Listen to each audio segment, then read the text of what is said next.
नमस्कार। उत्तराखंड स्पेशल देख रहे हैं आप और मैं हूं आपके साथ शमशेर सिंह। बुलेटिन की शुरुआत बड़ी खबर के साथ। मोबाइल एप्लीकेशन उत्तराखंड भूकंप अलर्ट का शुभारंभ आज।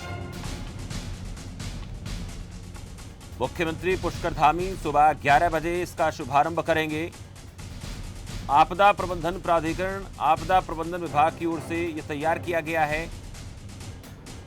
मोबाइल एप्लीकेशन उत्तराखंड भूकंप अलर्ट का आज शुभारंभ है। मुख्यमंत्री पुष्कर धामी सुबह 11 बजे इसका शुभारंभ करेंगे।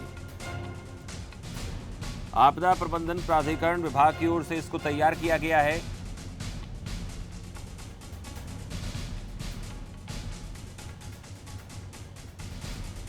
पुष्कर सिंह धामी 11 बजे इसका शुभारंभ करेंगे। कैलाश जोशी उत्तराखंड से हमारे संवाददाता हैं, इस खबर पर हमें पूरा अपडेट देंगे। कैलाश, मोबाइल एप्लीकेशन उत्तराखंड भूकंप अलर्ट का शुभारंभ करेंगे आज पुष्कर सिंह धामी मुख्यमंत्री 11 बजे।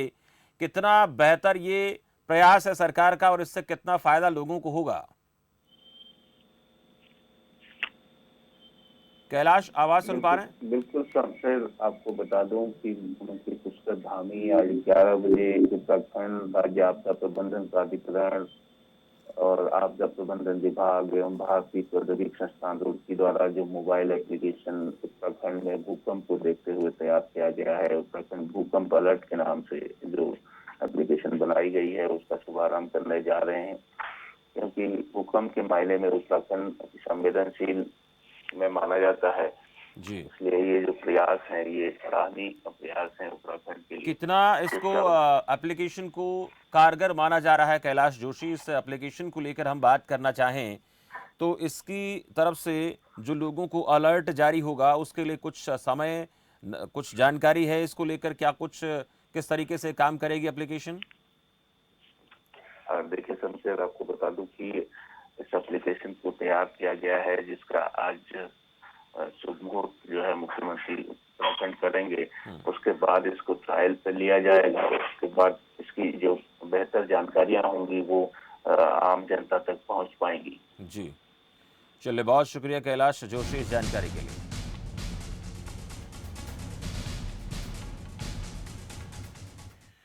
तो उत्तराखंड से जुड़ी लगातार खबरों का अपडेट हम दे रहे हैं, लेकिन इस बीच ओलंपिक से एक बड़ा अपडेट आपको दे देते हैं। टोक्यो ओलंपिक से भारत के लिए अच्छी खबर आई है। क्वार्टर फाइनल में पहुंचे हैं रेसलर रवि दहिया। रवि दहिया ने 13-2 से कोलंबिया के खिलाड़ी को मात दी है।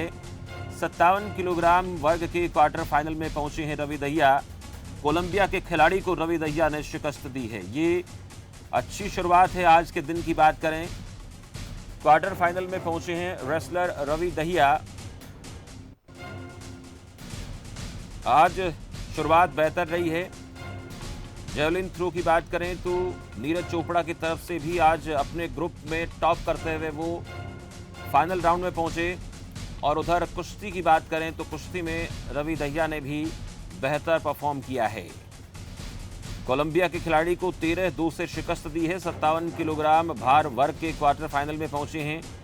अब पदक की उम्मीदें की जा सकती हैं रवि दहिया से। टोक्यो ओलंपिक से जुड़ी कुश्ती को लेकर ये बड़ी जानकारी आ रही है।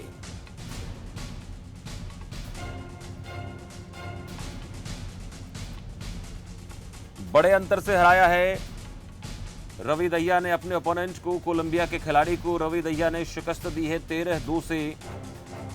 टोक्यो ओलंपिक से ये सुखद आज के दिन की शुरुआत हुई है।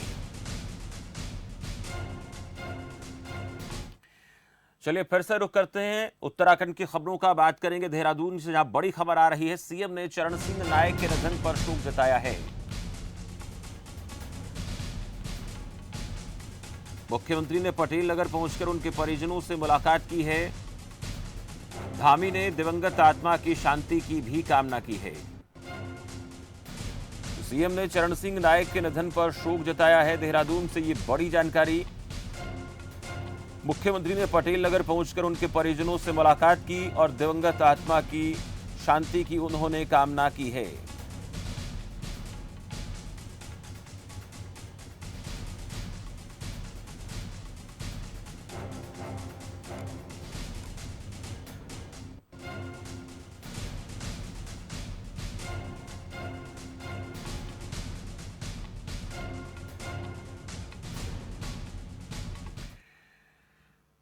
चलिए बात करेंगे धामी सरकार की, जिसको बने हुए अभी थोड़ा वक्त हुआ है और इस दौरान कई बड़े बदलाव देखने को मिले हैं। कई विकास परियोजनाओं की सौगात भी जनता को मिली है, लेकिन इस बीच 30 दिन पूरे होने पर विपक्ष सरकार को घेरता नजर आया है। विपक्ष का आरोप है कि सरकार को अधिकारी चला रहे हैं।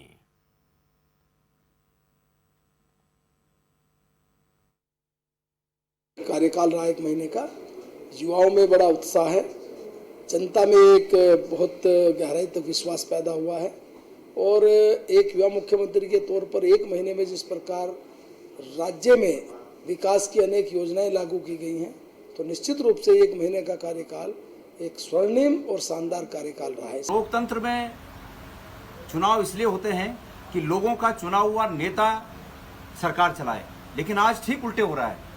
जो आईएएस अधिकारी हैं वो सरकार को चला रहे हैं, वो मुख्यमंत्री जी को चला रहे हैं। ये प्रदेश के लिए बहुत ही सोचनीय विषय है, प्रदेश के लिए बहुत ही अहितकारी है और इस तरह अगर सरकारें चलेंगी तो चुनाव का कोई औचित्य नहीं रह जाता। सीएम पुष्कर धामी ने देहरादून का दौरा किया और अपने दौरे के दौरान सीएम धामी ने मुख्यमंत्री आवास स्थित कैंप कार्यालय में देश की स्वतंत्रता की 75वीं वर्षगांठ के अवसर पर आयोजित हो रहे आजादी के अमृत महोत्सव कार्यक्रम की आयोजन व्यवस्थाओं की समीक्षा की। मुख्यमंत्री ने कहा कि इस आयोजन के लिए भारत सरकार की तरफ से जो निर्देश दिए गए हैं उसी के मुताबिक कार्यक्रम का आयोजन किया जाएगा। वह सीएम ने अधिकारियों को हर घर झंडा कार्यक्रम के संबंध में प्रभावी कार्य योजना तैयार करने के निर्देश भी दिए हैं।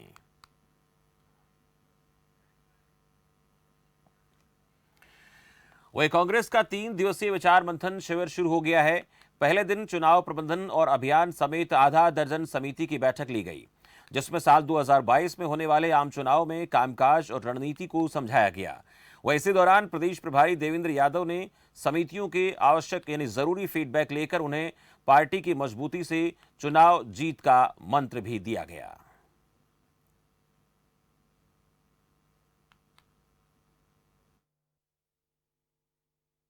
सत्ता में बैठे हुए लोगों ने सत्ता हासिल करने के लिए उत्तराखंड के लोगों से बड़े बड़े वादे किए।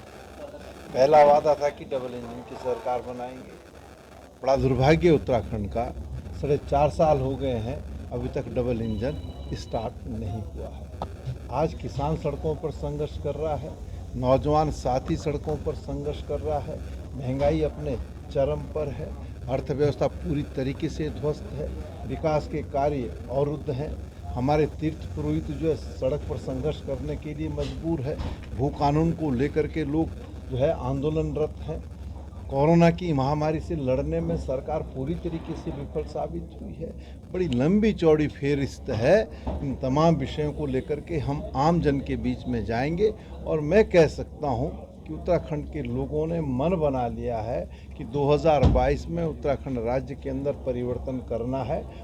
चले इस बीच एक बड़ी जानकारी आ रही है उत्तराखंड से, जहां 4 जिलों में भारी बारिश का ऑरेंज अलर्ट जारी किया गया है। चमोली, रुद्रप्रयाग, देहरादून, पौड़ी में भारी बारिश होगी, यह अलर्ट जारी किया गया है।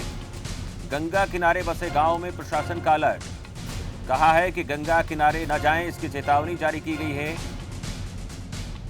तो 4 जिलों में भारी बारिश का ऑरेंज अलर्ट जारी किया गया है। चमोली, रुद्रप्रयाग, देहरादून, पौड़ी में भारी बारिश का अनुमान जताया है। तस्वीरों में देखिए, लोगों को अलर्ट किया जा रहा है, बताया जा रहा है कि आप नदियों के किनारे ना जाएं, नालों के किनारे ना जाएं, क्योंकि भारी बारिश हो सकती है। चमोली, रुद्रप्रयाग, देहरादून, पौड़ी में गंगा किनारे बसे गांव में प्रशासन का अलर्ट जारी किया गया है। लक्सर से गोविंद चौधरी हमारे संवाददाता हैं, सीधे मेरे साथ जुड़े हैं। गोविंद से जानेंगे, गोविंद क्या हालात हैं? भारी बारिश का अलर्ट जारी किया गया है और लोगों को भी गंगा के किनारे न जाने के लिए कहा जा रहा है। किस प्रकार की आशंका, अनुमान जताया जा रहा है?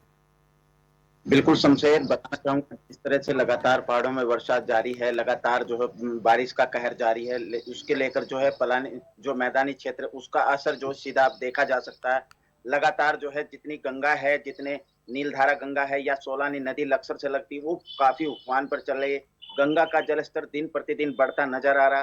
लेकिन शमशेर 2018 में ये लक्सर के पास जो नीलधारा गंगा है उसके पास में एक तटबंध टूट गया था, जो आज तक वो पूरी तरह से जो है ठीक नहीं हो सका। उसी को लेकर जो तटबंध जब गंगा उफान पर चलती है तो इस नीलधारा के तटबंध से निकलकर कई गांव जो है बाढ़ से प्रभावित हो जाते हैं। इसी को लेकर प्रशासन ने आज सुबह ही एक अलर्ट जारी किया गया है।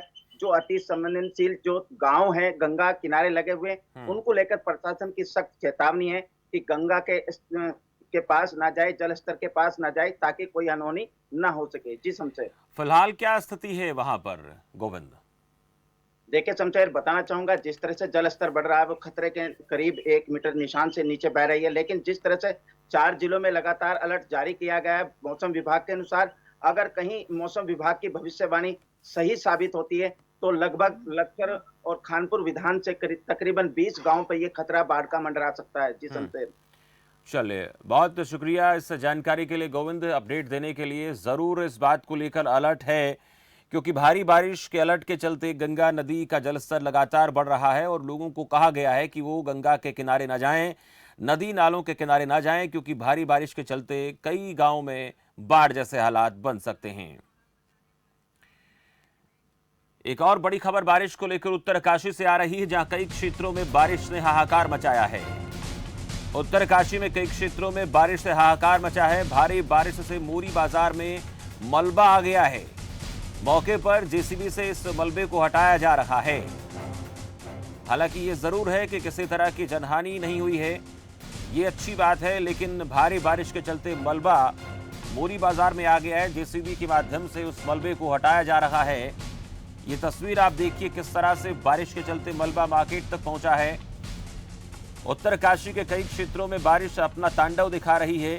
उत्तराखंड में लगातार बारिश के चलते कई जगहों पर ऐसी खबरें सामने आ रही हैं, सड़कों का टूटना, भूस्खलन का होना, पानी का भरना, ये तमाम तरह की खबरें लगातार आ रही हैं। और आने वाले 2 दिनों की बात करें, अगले 48 घंटे की बात करें तो भी ये अनुमान जताया जा रहा है कि बहुत तेज बारिश हो सकती है। लोगों को अलर्ट रहने के लिए कहा गया है। ये मलबा आप देख सकते हैं, बारिश के चलते ये मलबा मार्केट तक पहुंचा है।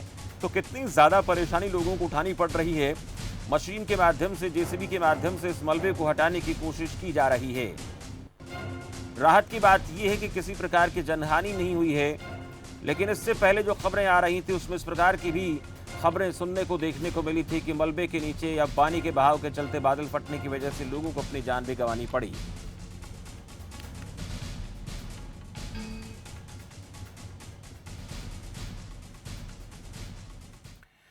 चलिए, फिलहाल वक्त हो चला छोटे से ब्रेक का। ब्रेक के बाद जल्द हाजिर होते हैं।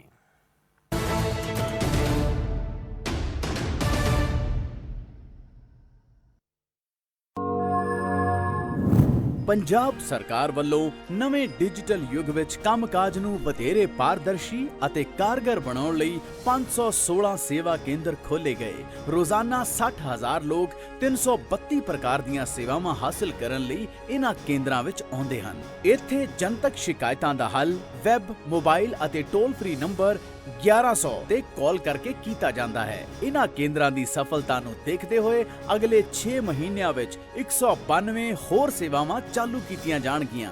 ਡਿਜੀਟਲ ਰੂਪ ਵਿੱਚ ਸੇਵਾਵਾਂ ਦੇਣ ਲਈ ਵਚਨਬੱਧ ਪੰਜਾਬ ਸਰਕਾਰ।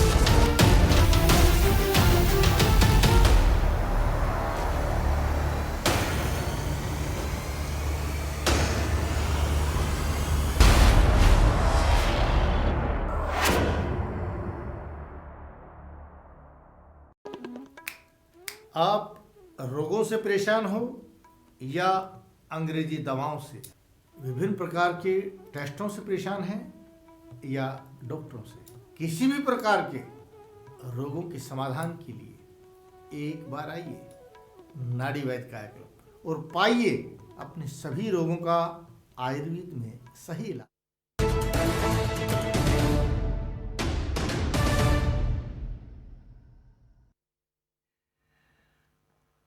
उत्तराखंड में आपका स्वागत है ब्रेक के बाद। लक्सर रोड स्थित धनपुरा गांव में राशन की दुकान पर अचानक एसडीएम पहुंच गए। मौके पर राशन की दुकान बंद मिली, जिसके बाद उन्होंने जिला आपूर्ति अधिकारी को मौके पर बुलाया। राशन डीलर को फोन करके बुलाया गया और इस बीच ग्रामीणों ने बताया कि राशन डीलर सिर्फ रविवार के दिन दुकान खोलता है। कई लोगों ने महंगा राशन देने और राशन न देने की भी शिकायत की है, जिसके बाद एसडीएम ने दुकान खुलवाकर दुकान का निरीक्षण किया, जिसमें अनियमितता पाई गई है। एसडीएम ने जिला आपूर्ति अधिकारी को पूरे मामले की जांच के निर्देश दिए हैं।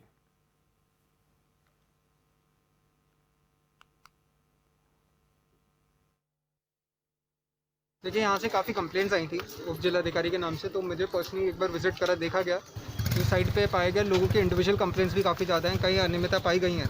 तो कल एक कैंप लगाया जा रहा है। कैंप के 2 लक्ष्य रहेंगे। पहला लक्ष्य रहेगा जो भी इनके राशन रिलेटेड इश्यूज़ हैं उसको सॉर्ट आउट करा जाए, राशन कार्ड रिलेटेड इश्यूज़ को सॉर्ट आउट किया जाए। और दूसरा, जो भी अनियमितता हुई है, जो इलीगल चीज़ें करी गई हैं, वो दूसरा उसका भी निस्तारण होगा साथ ही साथ। फिलहाल तो ये देखा गया है जो ये शॉप है, it is not worth being a ration shop, तो इसको भी चेंज करने के आदेश दिए गए हैं। फिर डीएसओ साहब भी इसमें कार्रवाई करेंगे। उन्होंने आश्वासन दिया 3 दिन के अंदर ये लोग चेंज करेंगे शॉप को, एक अच्छी जगह रखेंगे। और जो भी शॉप के अंदर भी अगर कोई अनियमितता है, जैसे गेट की बात कर रहे हैं, उसके खिलाफ भी अगर रहेगा तो कार्रवाई होगी। जो भी पेनल्टीज़ होंगी वो उनको देनी पड़ेगी। एक एक शॉप पे विजिट करके सबके खिलाफ कार्रवाई होगी।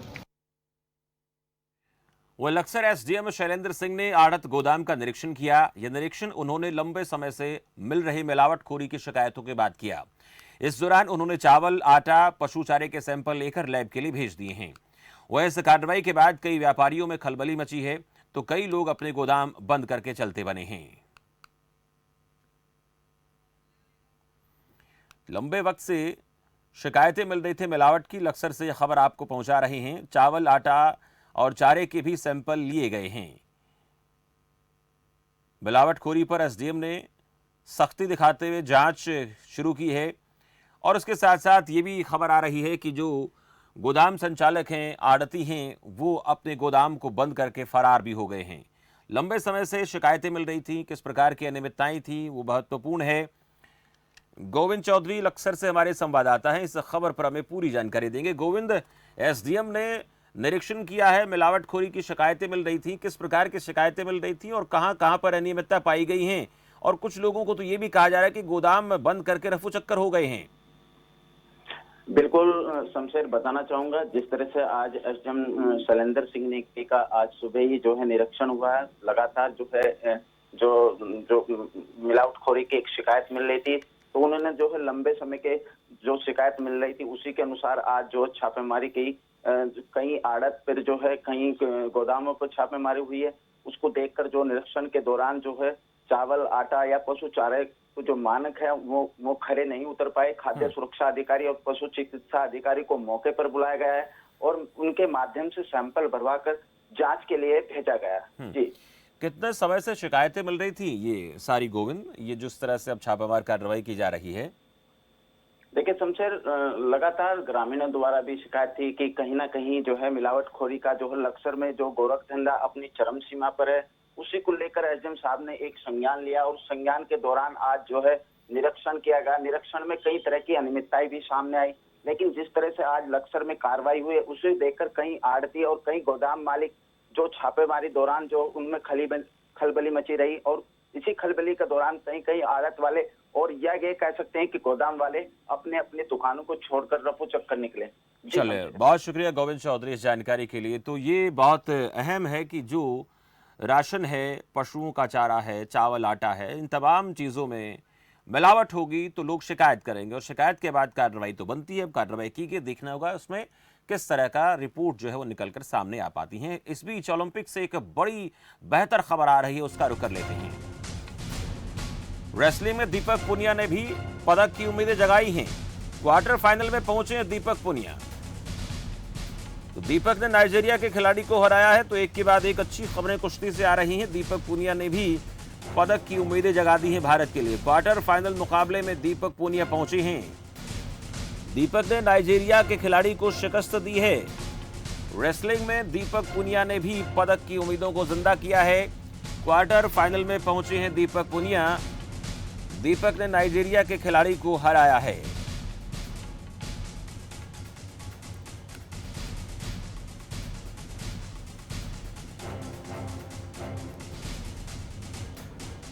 अच्छी खबरें आ रही हैं लगातार कुश्ती के लिहाज से देखें।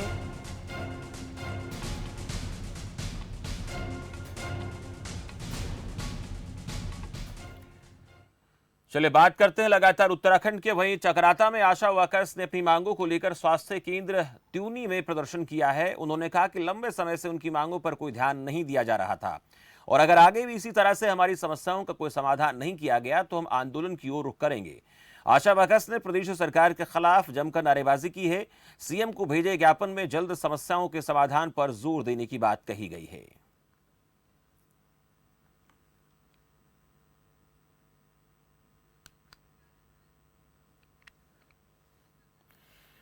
चकराता से गोविंद शर्मा हमारे संवाददाता हैं, हमें इस खबर पर अपडेट देंगे। गोविंद, लगातार आशा वर्कर्स प्रदर्शन कर रही हैं, महत्वपूर्ण मांगे क्या हैं जिसके चलते ये प्रदर्शन किया जा रहा है? जी शमशेर जी, मैं आपको बता दूं, जैसे कि पूरे प्रदेश में आशा वर्कर्स लगातार प्रदर्शन कर रही है। इसके साथ ही आशा कार्यकर्ता की मांग ये भी है कि जो आशा करता सरकार है उनको 18,000 रुपए मासिक वेतन दे, आशाओं को सेवानिवृत्त होने पर पेंशन का लाभ देने और कोविड कार्यों में लगी सभी आशाओं को 10,000 मासिक और कोरोना भत्ता भी दे। इसके साथ ही इनकी मांग ये भी है कि 50 लाख रुपए का बीमा और 10 लाख रुपए का स्वास्थ्य बीमा सरकार द्वारा आशा कार्यकर्ता को देना चाहिए। जी गोविंद, बहुत शुक्रिया गोविंद इस अपडेट के लिए। तो आशा वर्कर्स की मांग है कि 18,000 रुपये मासिक उनको मेहनताना दिया जाना चाहिए, कोरोना वॉरियर्स के तौर पर उन्हें, और तमाम कर्मचारियों को भत्ता दिया जा रहा है वैसा उन्हें भी दिया जाना चाहिए। तो इस तरह की तमाम अहम मांगें जिनको लेकर वो प्रदर्शन कर रही हैं। उत्तराखंड की बात हम लगातार कर रहे हैं। कोरोना का खतरा बना हुआ है, लेकिन अभी पिछले 24 घंटे में बात करें तो प्रदेश में कोरोना के 48 नए मामले सामने आए हैं। हरिद्वार में सबसे ज्यादा 11 लोग संक्रमित मिले हैं, जबकि 38 मरीज स्वस्थ भी हुए हैं। हालांकि राहत की बात यह है कि पिछले एक सप्ताह में कोरोना संक्रमित किसी भी मरीज की मौत नहीं हुई है। स्वास्थ्य विभाग की ओर से जारी आंकड़ों के मुताबिक निजी और सरकारी लैब से 25,493 सैंपल की जांच रिपोर्ट मिली, जिनमें 25,445 सैंपल की रिपोर्ट नेगेटिव आई है।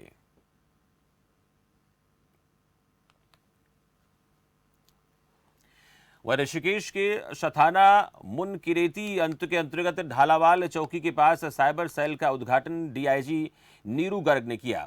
वही डीआईजी ने तपोवन में बनी टीआई चौकी का भी उद्घाटन किया है। इस दौरान गर्ग ने कहा कि वर्तमान समय में साइबर क्राइम के मामले लगातार बढ़ रहे हैं और ऐसे में साइबर क्राइम से पीड़ित लोग पहले पुलिस से ही संपर्क करते हैं, जिसके बाद मामला साइबर सेल में पहुंचता है। इस प्रक्रिया में कई बार लंबा समय लगने की वजह से पीड़ित को काफी परेशानी का सामना भी करना पड़ता है, लेकिन अब साइबर सेल की अलग से ब्रांच खुलने से पीड़ित सीधे साइबर सेल में संपर्क कर सकेंगे, जिससे उनको तत्काल मदद मिल सकेगी।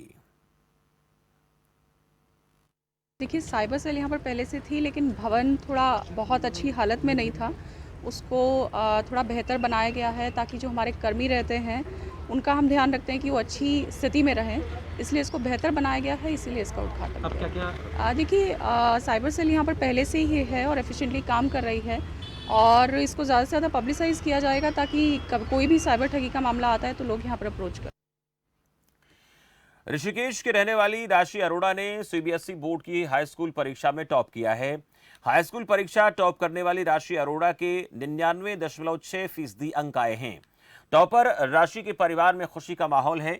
परिजनों ने टॉपर राशि का मुंह मीठा करवाकर उज्जवल भविष्य की कामना की। वहीं उनका यह कहना था कि कोरोना संक्रमण के दौरान ऑनलाइन पढ़ाई करने में काफी दिक्कतों का सामना करना पड़ा, लेकिन अभिभावकों के सपोर्ट के साथ उन्होंने बेहतर तैयारी की है, जिसका यह नतीजा है। 10th में हम लोग ऑनलाइन क्लासेस अटेंड कर रहे थे और बहुत ज़्यादा मुश्किल भी हो रही थी, पर विद टाइम हम लोगों ने बहुत ज़्यादा, टीचर्स ने, हमने बहुत ज़्यादा ट्राई किया एक दूसरे के साथ कोऑपरेट करने का, एंड विद टाइम सब ठीक था। एंड ऑब्वियसली पेरेंट्स का बहुत ज़्यादा योगदान रहा है। बहुत टाइम पे ऐसा होता था कि हम लोग बहुत ज़्यादा लो फील करते थे, मोटिवेटेड नहीं फील करते थे। एवरीबडी वाज सफरिंग क्योंकि कोविड चल रहा था तो सब लोग बहुत ज़्यादा परेशान थे, पर तब भी मेरे पेरेंट्स ने बहुत हेल्प किया, मेरे को हमेशा मोटिवेटेड रखते थे और शायद वही है जो I have perform very well. अपने बच्चों को कभी भी डिमोट ना करें, अपने बच्चों को ये कहें कि पढ़ो अच्छे से और उनको हमेशा उनका हौसला बढ़ाते रहें। बस मैं इतना ही कहना चाहूँगी। हमें बहुत खुशी है, इतनी ज़्यादा खुशी है कि मैं बयान नहीं कर सकती हूँ। वहीं आम आदमी पार्टी कार्यकर्ताओं पर पुलिस द्वारा मारपीट का मामला गरमा रहा है। इसी बीच आम आदमी पार्टी प्रदेश उपाध्यक्ष ओम प्रकाश मिश्रा ने एक प्रेस वार्ता की।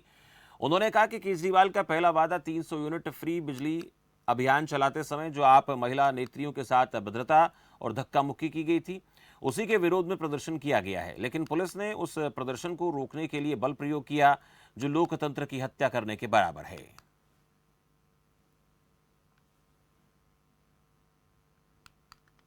कि जिस प्रकार से हमारा बिजली कैंपेन चल रहा है, उस कैंपेन को रोकने के लिए जिस प्रकार से शासन प्रशासन दोनों का एक गठजोड़ सामने आया है, उसका एक उदाहरण मैं रखता हूं सामने कि 2 दिन पहले हमारी महिला नेत्रियों के साथ जो अभद्रता हुई, जिसको लेके हमने कल प्रोटेस्ट किया, उसके तहरीर हमने परसों ही थाने में दे दी थी। लेकिन जो वहाँ के प्रभारी निरीक्षक हैं, उनका कल ये कहना था कि उनको पता ही नहीं है। ये इस बात को साबित करता है कि कहीं ना कहीं इसके ऊपर लिपापोती करने का इनका पूरा प्रयास है। और जिस प्रकार से नथानी जी ने कल के प्रोटेस्ट में हमारे कार्यकर्ताओं को उकसाने का काम किया, हमारे कार्यकर्ताओं को थप्पड़ भी मारा और हमारे कुछ कार्यकर्ताओं के साथ गाली गलौज भी की। इस प्रकरण से हमें महसूस होता है कि कहीं न कहीं एक पुलिस का और शासन प्रशासन का शासन का और उस नेता का जिसके खिलाफ हम कल प्रोटेस्ट करने गए थे, इनका एक गठजोड़ है। चलिए, उत्तराखंड स्पेशल में फिलहाल इतना ही। देश दुनिया के